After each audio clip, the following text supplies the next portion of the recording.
Okay, let's go.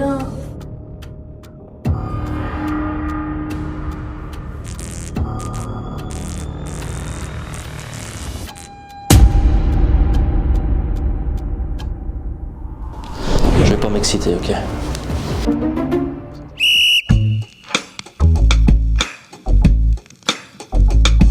Ok, alors moi c'est Anthony, cofondateur d'Iconic Football Shop, responsable on va dire de tout ce qui est visuel dans l'entreprise, que ça soit les photos pour mettre sur le site, que ça soit le branding de manière générale, que ça soit tout, les posts Insta, les stories Insta, tout ce qui est graphique et sans prétention, je pense qu'on se débrouille pas mal.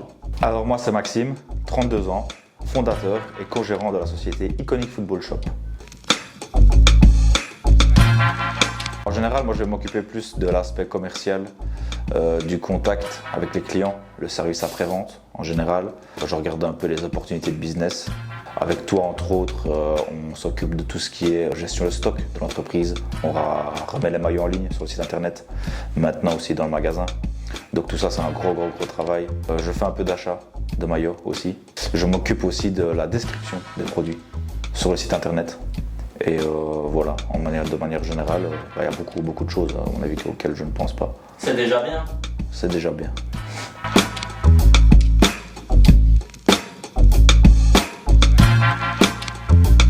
Alors, j'ai remarqué qu'on avait un point commun entre moi, Maxime et Florent, c'est qu'on adorait le rap.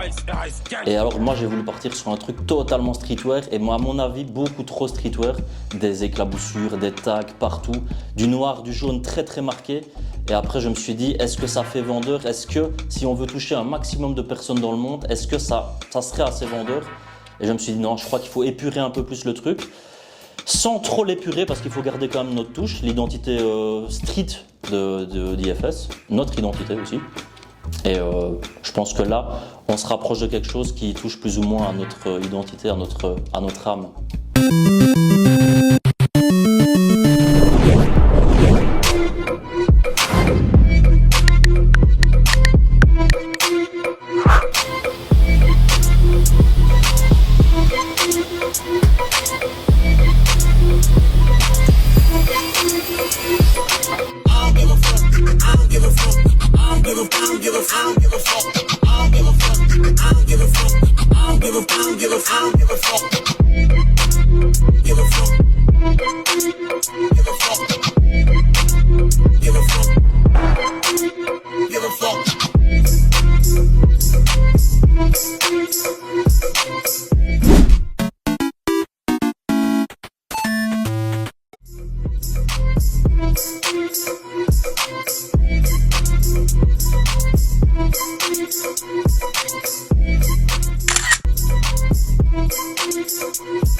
Trois maillots que je trouve incroyables de ces derniers drops. Déjà celui-là, Portugal 2004, Total 90. Quand je vois ce maillot, je pense à Cristiano Ronaldo, le numéro 17. Il n'est pas floqué celui-ci. On a vendu le même floqué CR17 hier.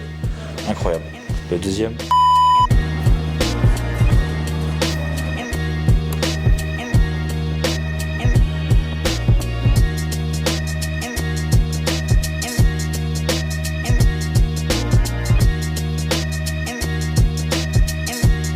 La première pour moi déjà, ça va être de croire en soi. Parce que si tu as un projet auquel tu ne crois pas et que tu penses que ça va être perdu d'avance, tu n'essayeras même pas. Donc c'est mort de chez mort. Tu vas essayer mais à petit feu, tu n'oseras pas y aller plein pot. Donc ça pour moi c'est croire en soi. La deuxième je dirais c'est aimer le goût du risque. C'est être joueur un peu. Aimer un peu le casino mais pas trop, sans prendre trop de risques. Mais il faut quand même en prendre dans la vie je pense, donc le goût du risque. Et la troisième c'est j'allais dire la motivation, mais non, c'est comme dans le sport, je pense que c'est la discipline. Parce que la motivation, ça ne dure qu'un temps. On va être motivé un jour, 2 jours, 2 semaines, 2 mois, mais sur la durée, ça va être la discipline. Ça va être une rigueur de travail. Après, ça dépend de comment tu le fais, comment tu le penses. À l'école, j'étais pas du tout discipliné. Mais par contre, quand je fais quelque chose que j'ai vraiment envie de voir avancer, La discipline, elle vient toute seule. Et ouais, je dirais la discipline.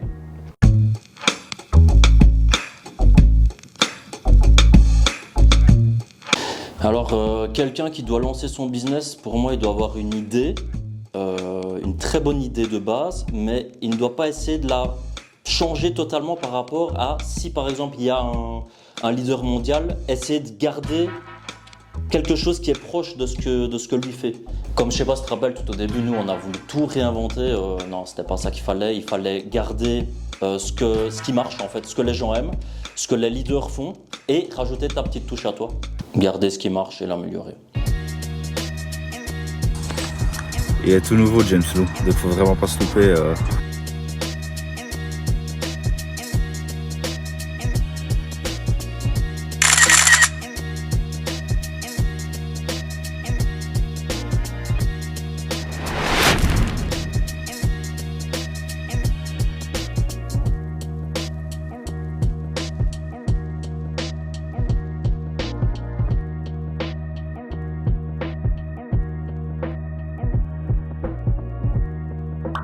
Nice.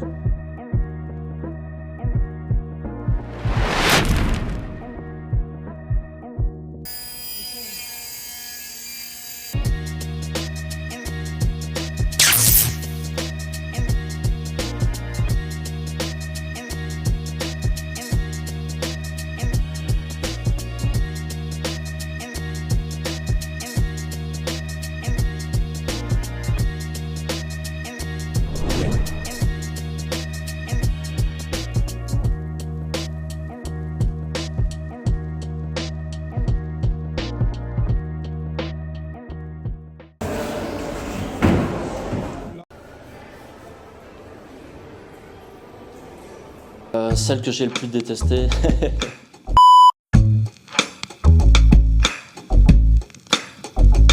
Ma partie préférée, c'était, pendant qu'on était sur place, c'était d'imaginer où allaient se trouver les tringles, le comptoir, le miroir, la cabine d'essayage, le salon, la grille où on va mettre tous nos plus beaux maillots. C'était la conception dans nos têtes et de voir se concrétiser tout ça. Ça, c'était vraiment kiffant, je trouve. Et de se dire, waouh, c'est vraiment comme on l'a imaginé. Et je pensais que ça allait rendre moins bien, mais au final, on a été surpris du rendu, super content. Très très sale.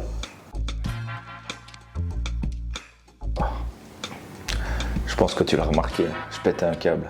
Nettoyer tous les murs, c'était poussiéreux, nettoyer le sol. En fait, quand je travaillais de nuit, je me dis c'est la dernière fois que je veux mettre mes mains sur un balai. Mais non, on a dû le refaire. Mais après, c'était pas si pénible que ça parce que tu sais la finalité qu'il y a derrière, tu vois. Tu sais que c'est pour toi, c'est pour accueillir les gens dans un endroit hyper stylé, hyper propre, hyper premium, comme tu aimes le dire. C'était chiant, ouais, c'était chiant à faire. Mais voilà, il y a pire que ça dans la vie. C'est passé, c'était un mal pour un bien. Exactement. Celle que j'ai le plus détestée. Tu m'as filmé quand je le sais, c'est peindre. Peindre, bordel, qu'est-ce que je déteste ça, mais par contre... Allez, si une couche suffisait, je dis pas. Maintenant, il faut rajouter une couche au problème. Et donc, il faut minimum 3 couches.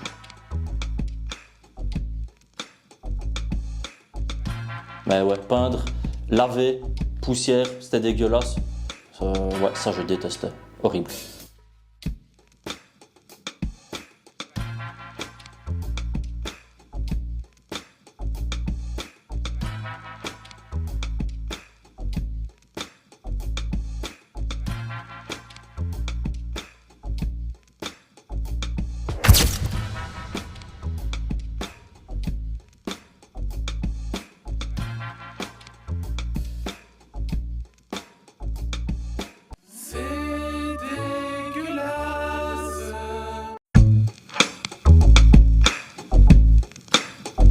Un truc que j'ai kiffé, c'est quand avec Maxime, on a fait le croquis sur Canva. Je peux peut-être l'afficher quelque part. On a vraiment imaginé chaque truc, on a dessiné la pièce plus ou moins comme des architectes du dimanche, j'ai envie de dire.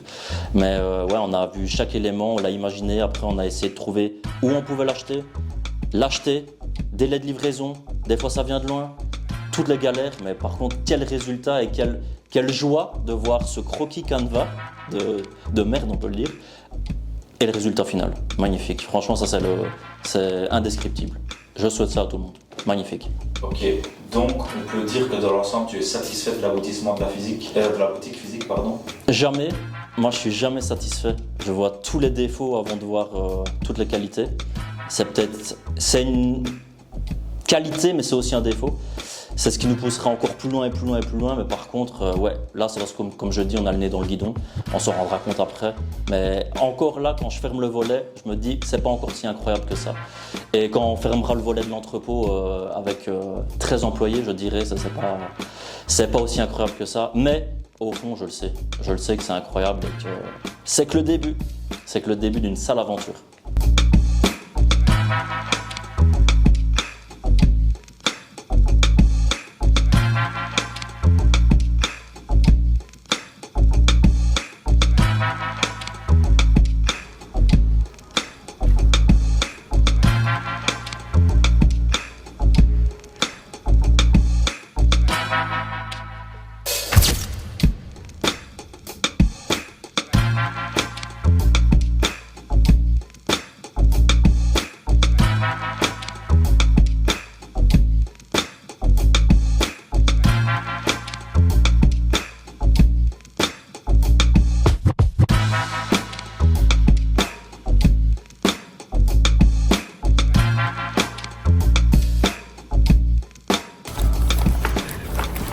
Plus hypé qu'avec les bracelets stéphanois, tu te rappelles? Ouais. On a glow up, hein. C'est un truc de ouf. De ouf. Ah, c'est propre, hein.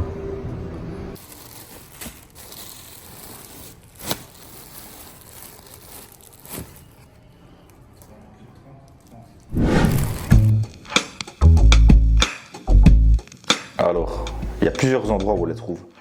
Au début, quand on a commencé notre stock, on les a trouvés dans notre entourage, nos propres maillots à nous.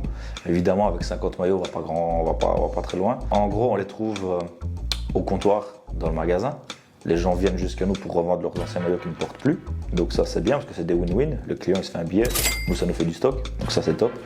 Mais nous, on n'a pas commencé comme ça vu qu'on n'avait pas de magasin. Première chose qu'on a faite, c'est le en ligne. Avec notre site internet, on a un onglet qui est hyper bien référencé d'ailleurs sur Google, c'est la page la mieux référencée, c'est pour ça qu'on a des demandes tous les jours. C'est un onglet qui s'appelle vendre un article, c'est-à-dire que la personne nous contacte via le site internet, on transmet des photos des maillots qu'il veut vendre et on deal sur internet.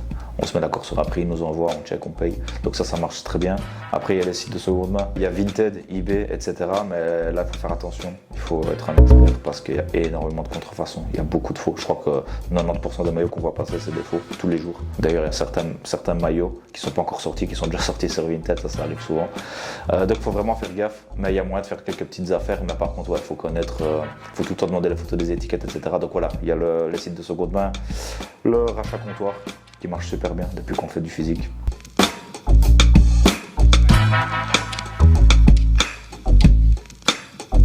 Ou des vestes.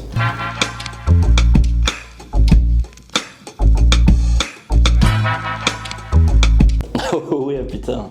Ouais, ça c'est le job de rêve. C'est le job de rêve avec les tracas qu'il y en a, mais ils sont minimes par rapport à ce qu'on avait avant. Et puis, travailler à l'usine pour enrichir quelqu'un qui, quand toi tu arrives à 6h, il vient à 10h, 11h et il gagne 3 fois ton salaire.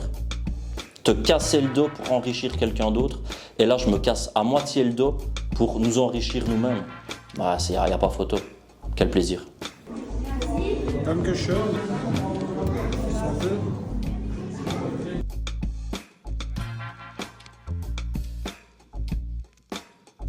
C'était pas mal, non? Ouais. Ça va. Hein.